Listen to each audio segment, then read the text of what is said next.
Hello, welcome back to the Spirit of Watercolor. And it's spring. Happy spring to you.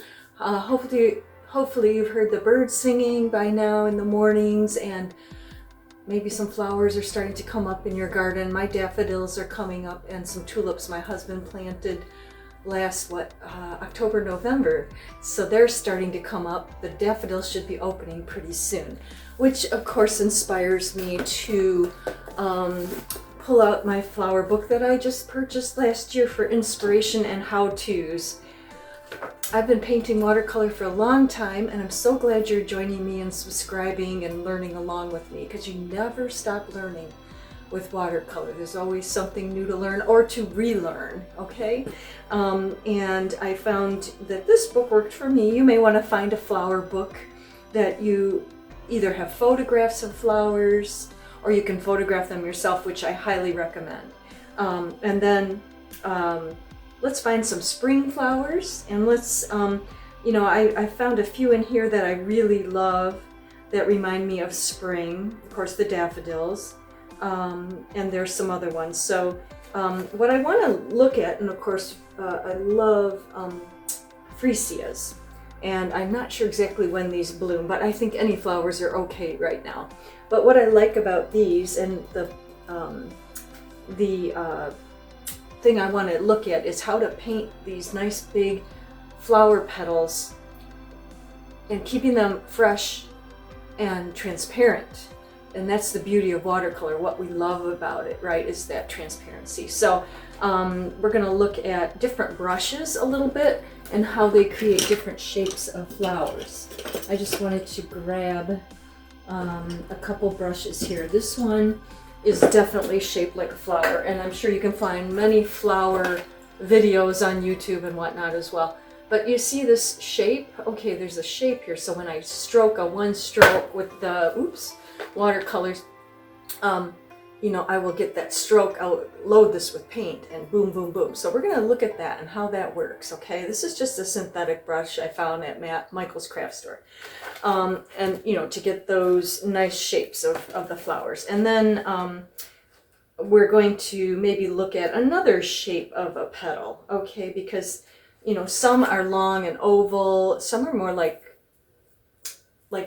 just a long, like almost like a leaf shape, or a long petal shape, long and narrow. And so we can look at a few of those as well.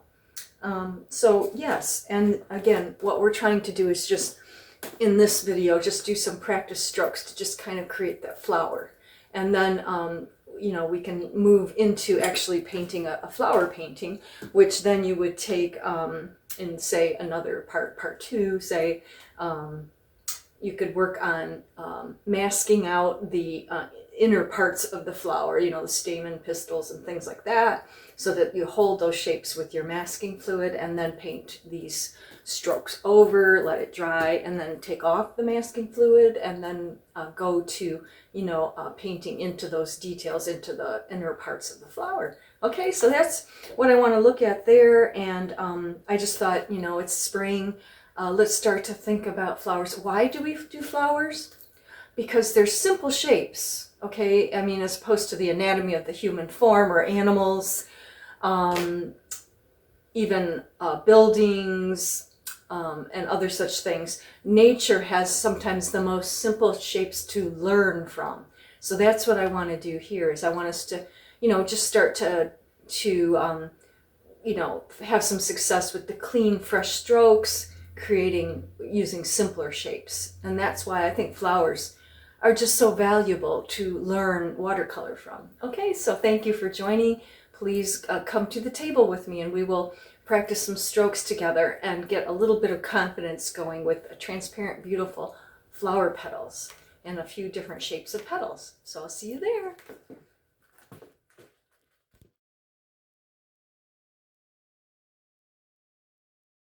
Okay, so I just want to look back to basics of watercolor. We're doing a little practicing.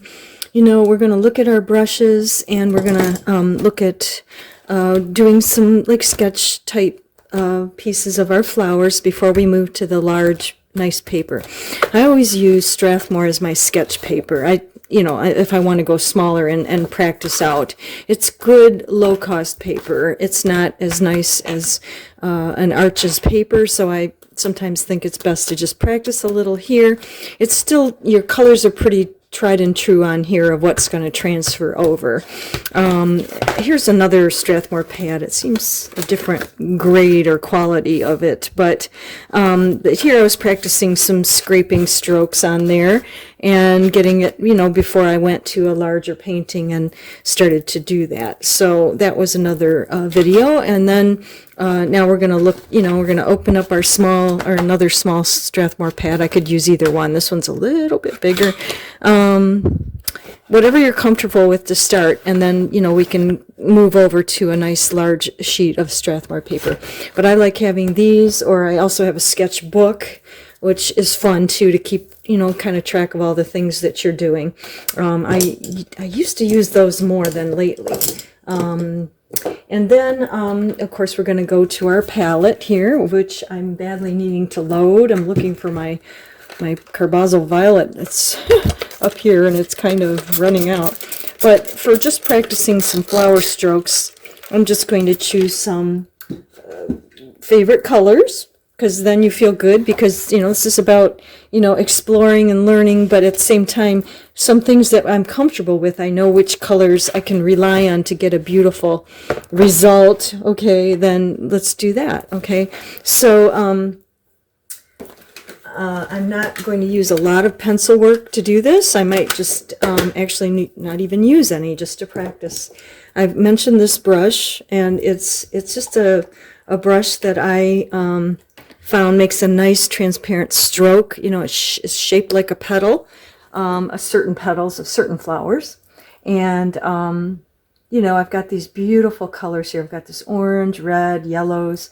So, you know, I'm just like wanting to bring some of that out on the palette. And I'm just thinking I like these reds today. Okay, bright reds on a kind of a gray day. It's a gray spring day. We get lots of those in Michigan.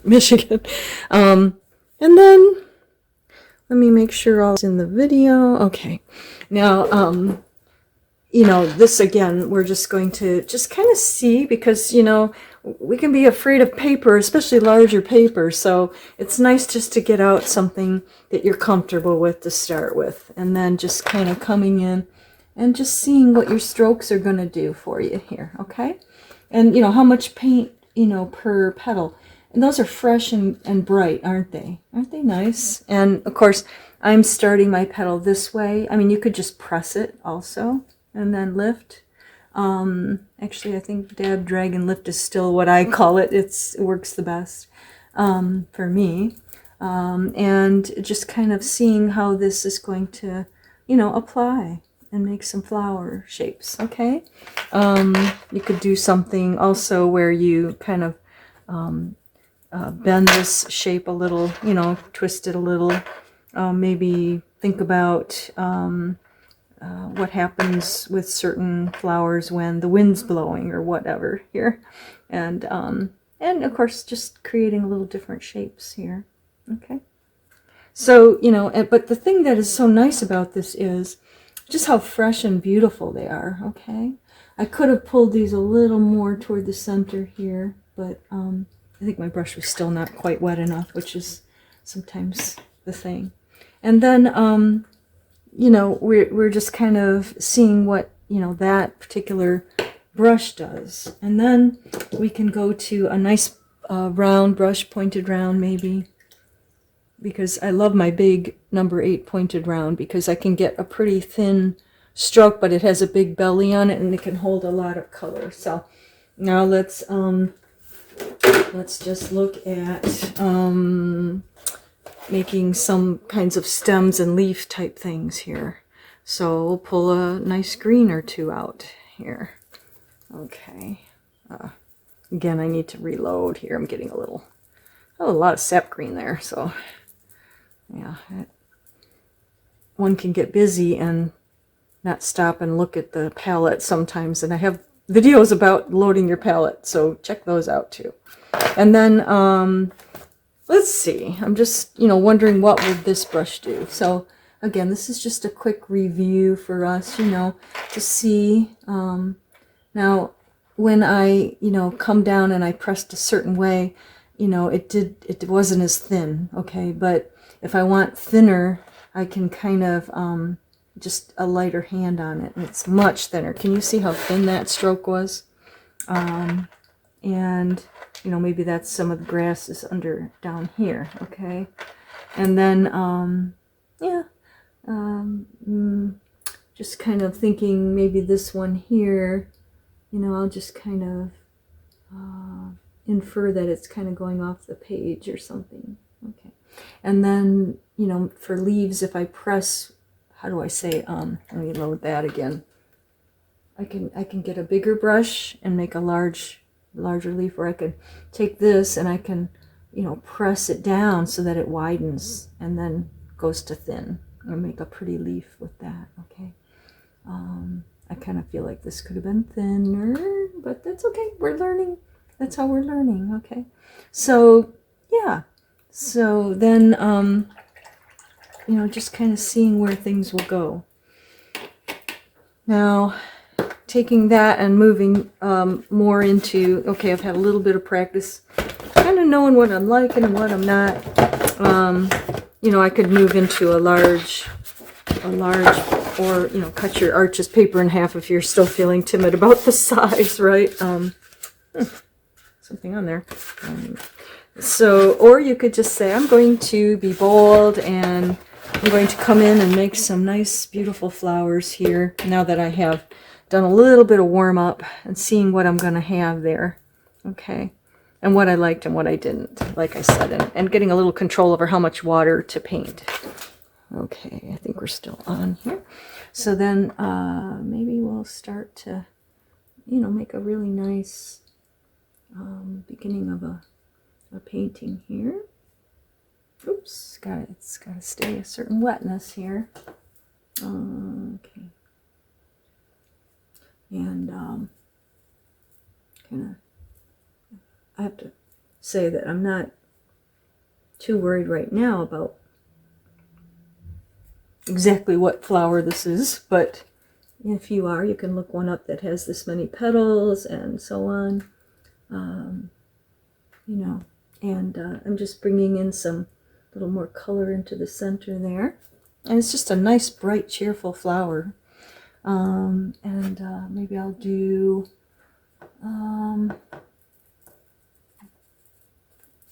maybe one or two more. I kind of liked how that other one kind of had a little bit of bend to the petals, just a little bit of and so how many flowers do I want? Let's see, maybe 3, because I think asymmetrical can be more interesting sometimes. And you see how each petal is just a little different, and that's nice too. But, you know, keeping them transparent and just simple. How many? I think I have 5. I don't know if I'm supposed to have 5 or 6 petals on these. I guess it's up to me. It's my world. That's what you're doing. You're kind of creating your own world here. I'm keeping the center white for now. Decide later what I want to do with that. And then maybe one more over here. And, you know, I'm not worrying right now about, you know, this being, you know, a famous painting. Right.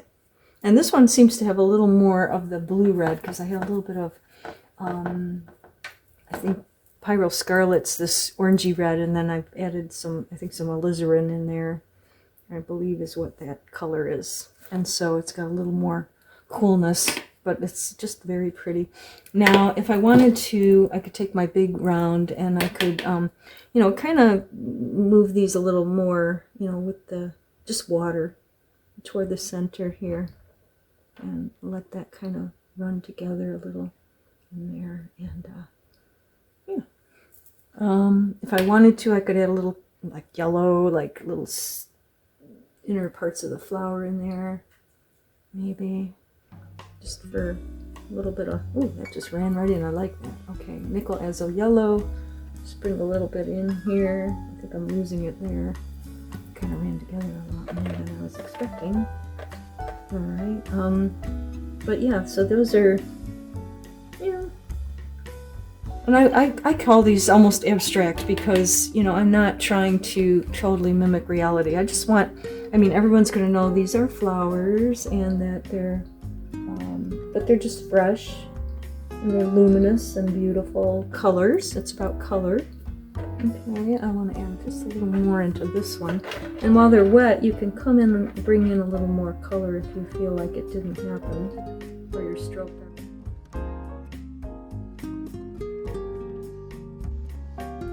Let's practice some small brush strokes here with the number 4 for smaller stems, my pointed round.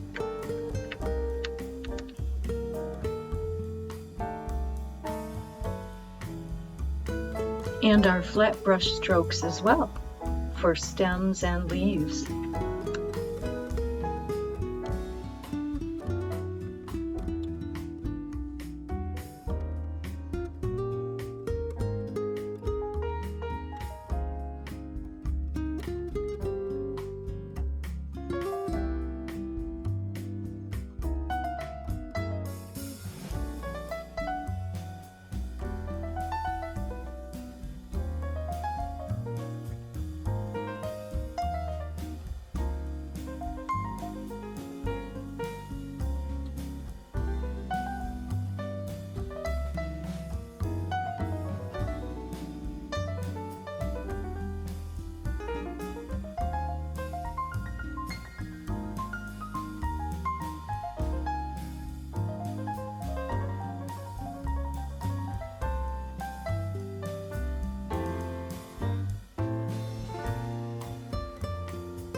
Here I decided to add a yellow flower using longer brush strokes and just add a little variety to the flowers, and just because in nature things are not always perfect and even, so thought you might want to try that too. I used my Nickel Azo yellow paint, which is one of my favorite yellows, and just brought it in.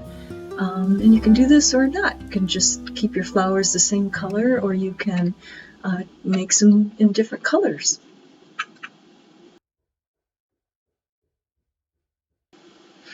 And as you can see, I added some of the red into the flower and let it flow wet into wet, just to kind of, you know, relate this flower to the others.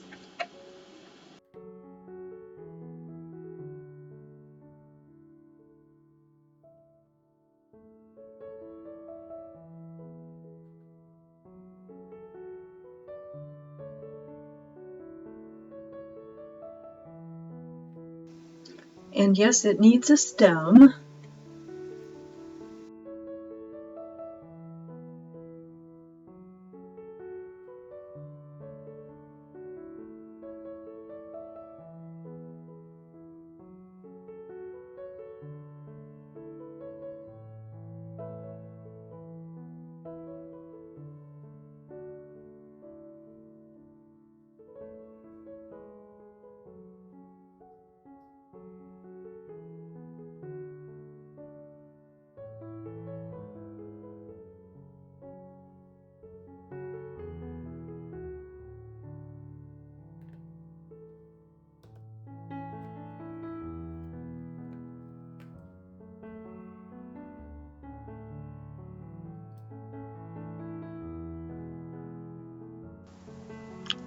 And as we continue painting, we just keep adding stems and leaves, grasses, and some of the ground underneath.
in our future flower videos, I want to get more toward realism as far as, taking a photograph and then, doing some light drawing and then moving into using these brushes again that create the shapes, but with more realism, of real flowers. Okay, see you there.